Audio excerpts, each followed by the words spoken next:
T'as entendu bébé pleurer là, non? Non du tout, non. Et là tu l'as entendu pleurer, non? Non, toujours pas, non. Non, tu n'es pas folle, il s'agit des fameux pleurs fantômes.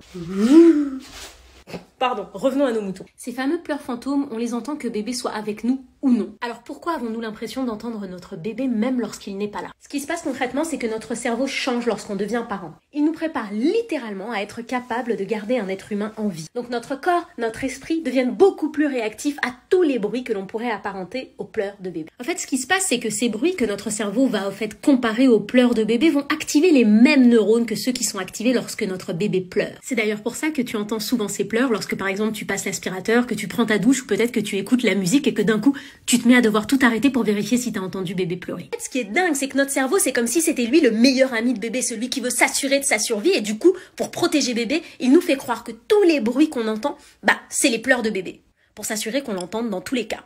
Alors dis-moi en commentaire, tu les as déjà entendus ces fameux pleurs fantômes? Et il paraîtrait qu'on n'arrête jamais de les entendre, même quand notre enfant a 10 ans. Donc s'il y a des mamans de grands enfants, dites-nous.